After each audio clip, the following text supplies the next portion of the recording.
Alright, so I just got done running it up and down the road a little ways in high range. I also turned the PTO on, which I've never used. I just turned it on. I figured that would help hopefully heat stuff up. And right in here it's warm. Not hot, but it's warm, so that should help. We got to pull this plug out here for draining.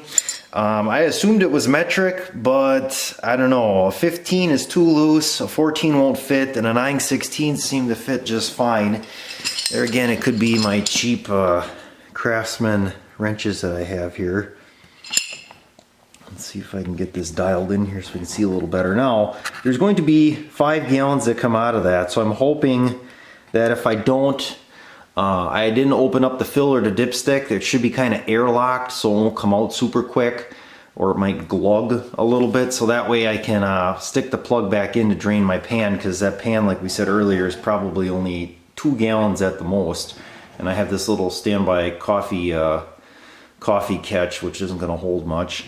Also, I did take off the little weight bracket I had on the 3-point so I didn't bang my head, and then the drawbar, which is right below the oil plug there, I pulled the pin on that and just slid it ahead so it's out of the way.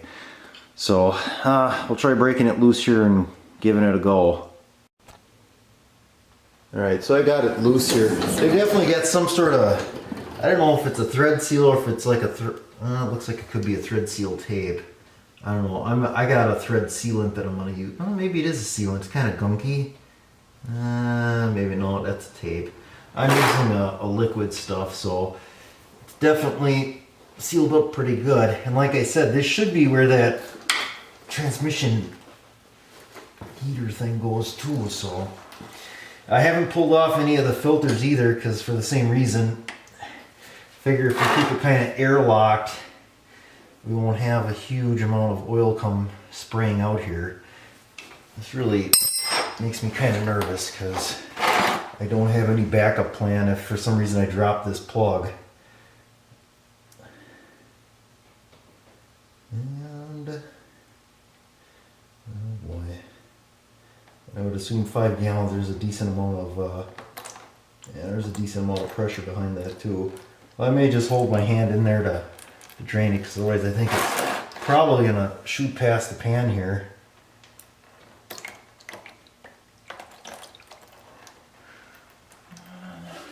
I don't know. That is a lot of oil coming out very, very quickly. This is going to be really messy when I have to put this plug back in again, because my pan is getting full very quickly. I don't know how much this coffee container holds, but it's got to be helping, right?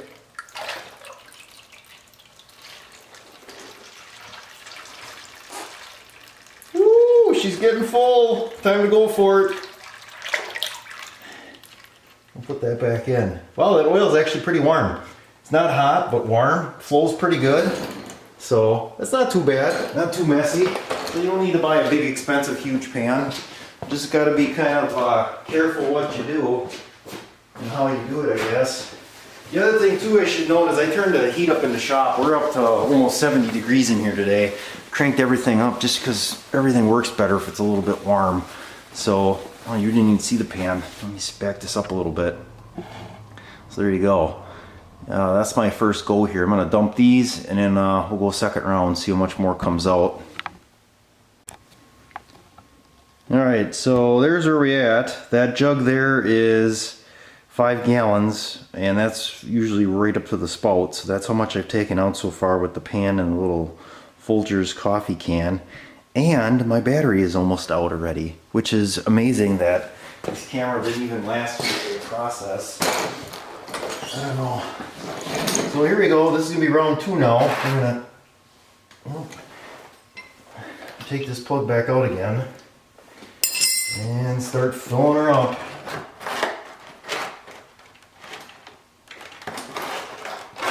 Oops. Oh, way less pressure this time. That's good. Let's set this down. Fill up our coffee can here again.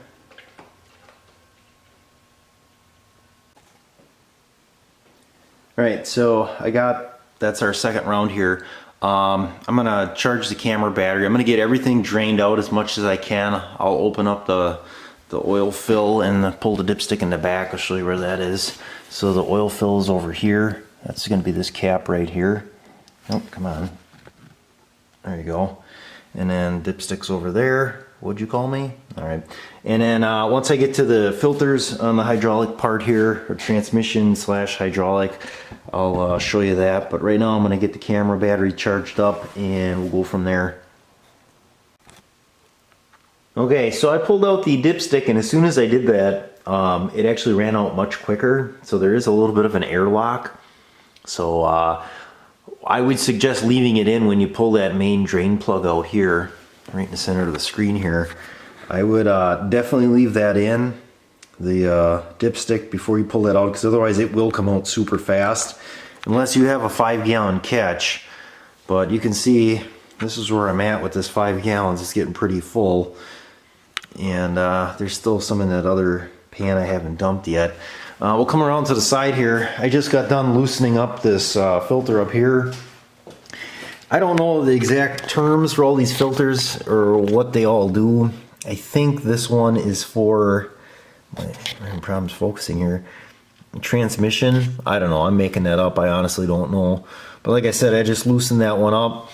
I would make sure your gear selector here for low high is back. That gets you enough room, and that small filter wrench fits on there real nice. So it's just a matter of turning it loose. Well, I thought I had it. Well, maybe it's not loose. I don't know. I'll have to put the wrench back on there. Alright, so I got it loose here. It should turn. And then I just got the catch pan is directly below, directly below this area here. I'll just spin this off. There we go.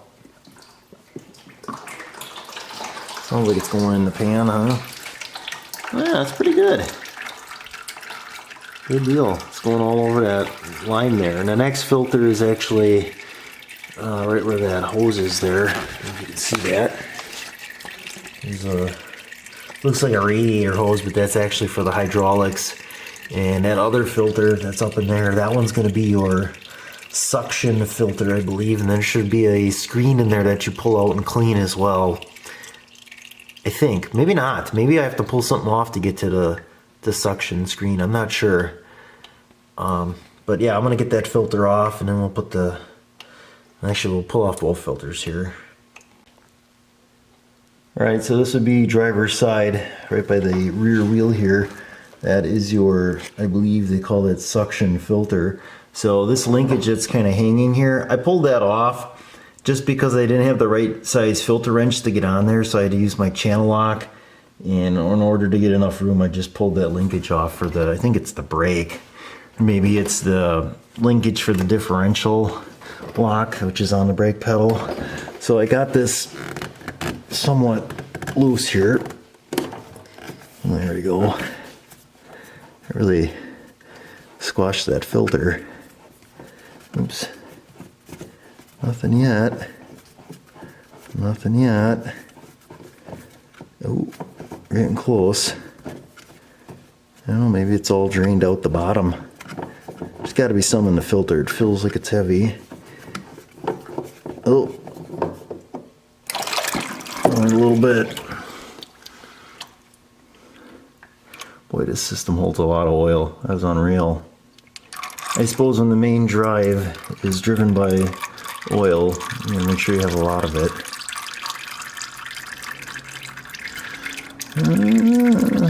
I figure out what to do with this filter. I guess I'll just set it up like this.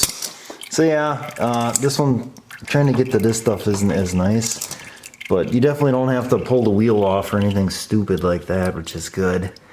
I still thought it said there's like a suction screen you're supposed to pull off. I don't know, maybe I watched too many videos of these guys with the little 10 and 20 series John Deeres. I know those are a little different. Those guys, I thought they had to pull the rear wheel off to do some of these services and stuff and filters. But I don't know. I'll have to look in the book and see if there's anything else that I need to clean. I don't know if you have to do both filters either for this service, but if you're draining all the 5 gallons or whatever out of this and it's used in both systems, you might as well change both filters. If you're gonna do it now. So yeah, so I'm gonna let that drain and then we'll get back to, hopefully we'll be to a point where we can start filling stuff up. Right, so here you can see after first 50 hours you change transmission oil and filter, and then it says clean transmission suction screen. I don't know what that is, and I looked through the book here. The first part is like on engine oil. Here it starts with checking transmission oil level, changing transmission oil, and hydraulic suction oil filter. So if you look through the steps here, you know, it says A, which is to drain the drain plug there, which we did. Oops. And then C, that's the filter that's up on top by the 4-wheel drive lever. B is your suction filter, and there's that, this is the tube I pulled off the bottom to make sure there wasn't like some sort of screen in there. The only thing I was thinking is maybe you take these 3 bolts off and there's a filter in there. But I don't see anything. That D is going to be the filler in the rear of the tractor.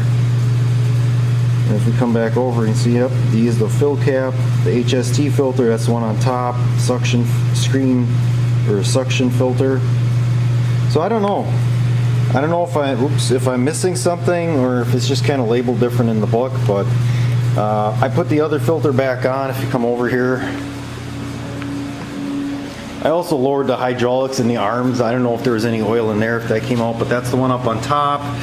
And then the one on the bottom here, I did the same thing as the top, just kind of oiled the rubber seal a little bit and then just turned it on, just like the directions say. So, I don't know. I think there's a little bit coming out, not much. Yeah, it's just dripping kind of slow. It started to run a little bit, and I don't know if that's because there was air in the system or it was airlocked with those filters or whatever, but it wasn't much. So, and then this one here is the one that has the majority of the oil. I also brought out my other container because this one was, I didn't want to fill it up too much more because it's hard to dump when it's full, so I dumped a whole bunch in that one as well. So yeah, it's quite a bit of oil. I don't know how I'm gonna honestly dump all that oil through that little oil fill. And the guy gave me that huge 5-gallon jug. Oh, it has a spout and this and that, but I imagine if you dump it too fast, it airlocks and it kind of pukes all over everything. But I don't know. But before we get too carried away with that, we gotta remember to put the plug back in. So I'll have to get to that real quick too.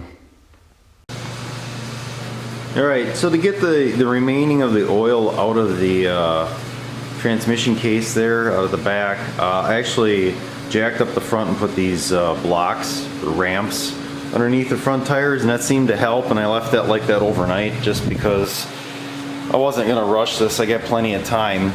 So, and I don't know how much came out, but it's still kind of dripping a little bit. So what I'm going to do is, yeah, just drip there. I'll take the ramps back out again, and then I'm going to hopefully be able to put the plug back in there so we can start filling. Alright, so we got everything buttoned up there. Obviously I didn't put the plug back in. I installed that transmission heater. That'll be in a separate video, but that's where the plug would go if you were reusing the plug. And I just put a little bit of some thread sealant on that, put it in. So I think we're to the next step, which is going to be refilling the thing. So let's get set up for that. Alright, so I got longer funnel here, which hopefully will help us. So it gets to a pretty narrow point, which is good. That should leave enough air escape so that we don't have the thing bubble over, hopefully with air. And then, yeah, we got the little spout on the 5-gallon jug here, and we're just gonna give it a go and see what happens here, and hopefully not spill too much of this liquid gold.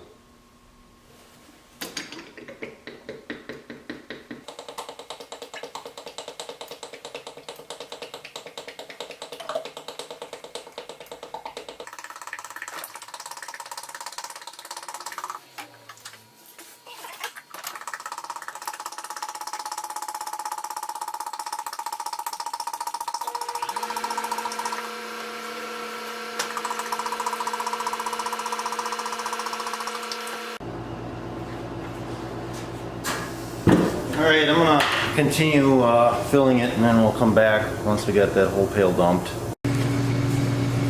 Alright, so I just put the first five gallons in here, and checking it on the stick, it says to check cold, and on the cold it comes up right to the correct level. Probably not going to be able to get that. Maybe if I stand in front here. There you go.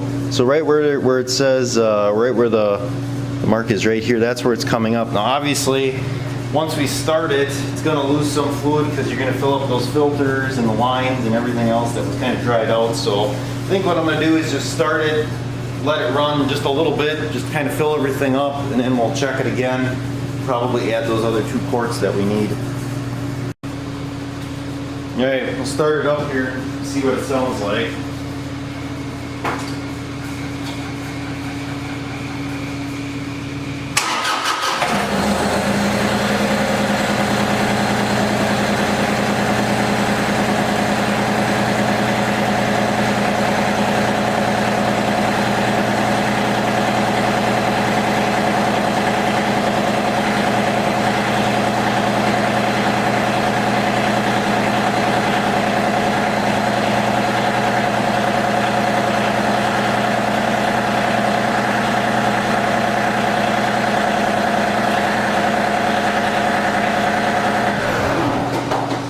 So everything should be through. I checked the hydraulics on the loader and there wasn't anything there right away, so I'll kind of let it sit a little bit and we'll check it again and see where we're at.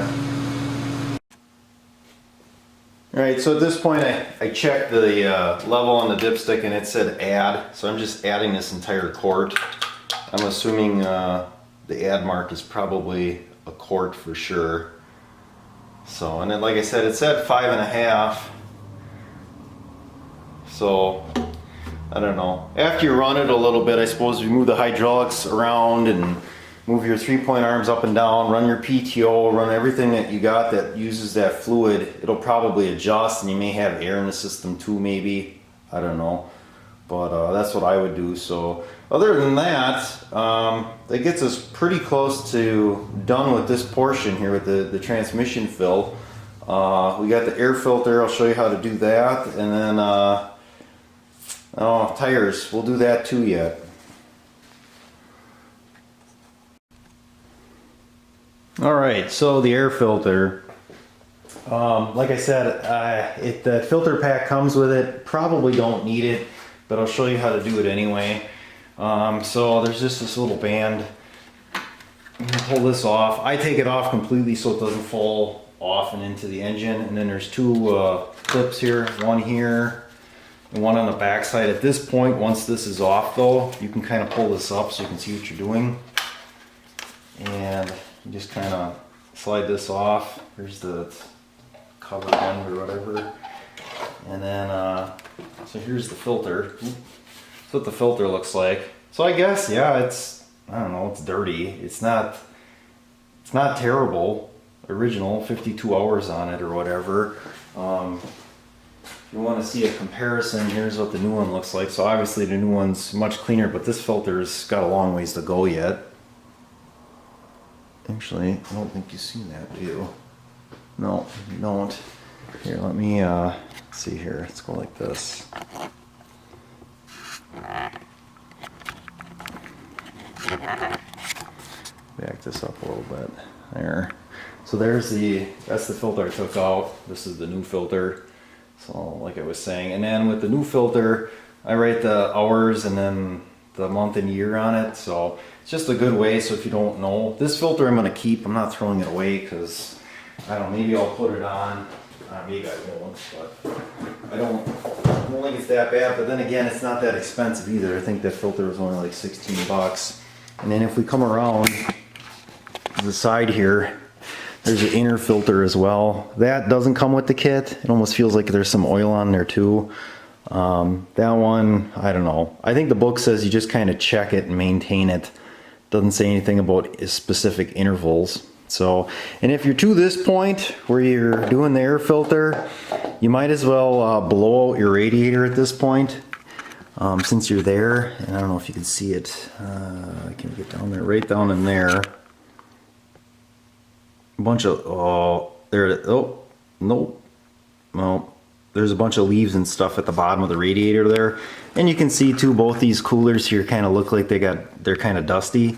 So I mean, you could take this out and just hose it out, or take your air compressor and just kind of blow some air through it. Wouldn't hurt. I'm definitely going to get those leaves and stuff out. So yeah, I'll show you. I'll get the air filter put back in here. Alright, so air filter going back in. I'm just going to kind of slide it in and over this other one. And I kind of just twist it until it's, kind of tell it bottoms out in there. And then this part here, it has, it's labeled top, so when this is in where it's supposed to be sitting, this should be facing top or up. So you can kind of just put this on out here, and then once you get it on, you can spin it once it's in here. So I want to spin it a little bit here. Set. No, that's not it yet. It's got to go a little bit. Okay, just like that is where it needs to go. And then I'll show you, there's one other thing here. So as you got that in, there is a spot where this clip has to go, and it's right there. So it's opened up a little bit more, and it looks very similar to the rest of these, but this one's just a little bit wider, and that's where this is going to fit in, and it'll pull this in real nice when you clamp it down, and this little metal clips kind of sits in there. So you do the same thing with the one on the back. The back one is just feel, make sure that it's in there. It doesn't feel like it's in there. It feels like we're kind of not on all the way. Oops. So I'm gonna do this with two hands, because I don't know if I'm gonna. Yeah, I'm not gonna get it one-handed. I'll do it with two hands. So it also may be easier just to put that bottom one on first, and then do the top one, because then you can kind of see what you're doing. That's what I did to get this on. And then this is just a matter of kind of pulling it down and bringing it back over the top. It's kind of a dumb design, but it does make checking the air filter pretty simple, that there isn't any, it's toolless. You don't need any tools to get it off. So your coolant levels here, that's full cold. And that should be good, because when I did the coolant heater, the block heater, that I drained all the system down and put new stuff in, so we don't need to worry about that. Alright, so front tire pressures are going to be 35. The rears are going to be 20. If you do have solution or fluid in your tires, you're going to want to make sure your valve stems are pointing up, so that you don't end up with fluid going into your air gauge or whatever, making a mess. I don't have any in the front, but I do in the rear, so we're gonna have to move the tractor.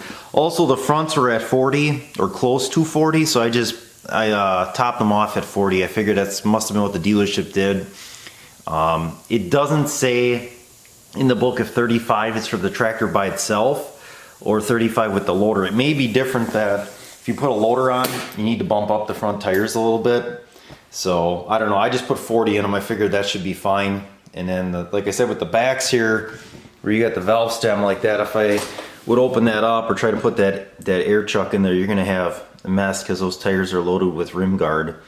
So you're going to want to rotate that tire up towards the front, or towards the top, I should say, at 12 o'clock. So I do the tires, and again, it's 35 front, 20 rear. For the grease fittings, I just used like a synthetic grease in them. So you got the two here up on the loader arm, and you got two down here.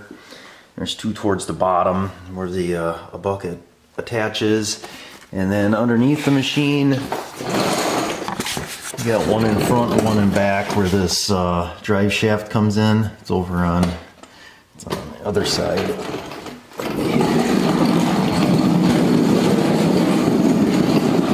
So this one here in front is right there.